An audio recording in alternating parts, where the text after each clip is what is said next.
क्या सच में अक्षरा सिंह और काजल राघवानी हैं एक दूसरे की जानी दुश्मन? जी हाँ, आखिर क्यों अक्षरा सिंह और काजल राघवानी आजकल एक दूसरे से लड़ाई करने पे तुल गई हैं? जी हाँ, आखिर क्यों ये दोनों आजकल बातों बातों में एक दूसरे पे तंज कसती नजर आ रही हैं? वैसे तो इन दोनों की बढ़ती विवाद की वजह आपसे ही हम बताएं, लेकिन उससे पहले वीडियो को लाइक कर ले, चैनल को सब्सक्राइब कर ले। तो आपसे एक हम बता दें, आजकल काजल राघवानी और अक्षरा सिंह की विवाद शुरू होने वाली है। यानी कि आपसे एक हम बता दें, जल्द ही अक्षरा सिंह और काजल राघवानी के बीच महायुद्ध शुरू होगा, वो भी खेसारी लाल यादव और पवन सिंह को लेकर। जी हाँ, जहाँ आप सब जानते हैं कि पवन सिंह की एक्स गर्लफ्रेंड रह चुकी हैं अक्षरा सिंह, वहीं खेसारी की एक्स गर्लफ्रेंड रह चुकी हैं काजल राघवानी, लेकिन आज दोनों में ब्रेकअप हो चुका है। जी हाँ, आज खेसारी काजल राघवानी के बीच भी ब्रेकअप हो चुकी है और वहीं पवन सिंह और अक्षरा सिंह के बीच भी ब्रेकअप हो चुकी है। और ऐसे में ये दोनों सुपरस्टार अपनी गर्लफ्रेंड से अकेले होकर काफी ज्यादा खुश है।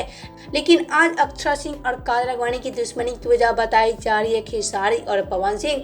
जी हाँ, कहा जा रहा है कि जहां पवन सिंह के साथ आजकल काजल राघवानी लगातार धमाका कर रही हैं, तो वहीं अक्षरा सिंह खेसारी लाल यादव के साथ लगातार धमाका करती नजर आ रही हैं। और ऐसे में सबके चक्कर में आजकल काजल राघवानी और अक्षरा सिंह एक दूसरे से दुश्मनी कर बैठी हैं। वैसे तो आपसे भी क्या कहना है अक्षरा सिंह और पवन सिंह को लेकर बताएं हमें नीचे कमेंट बॉक्स में।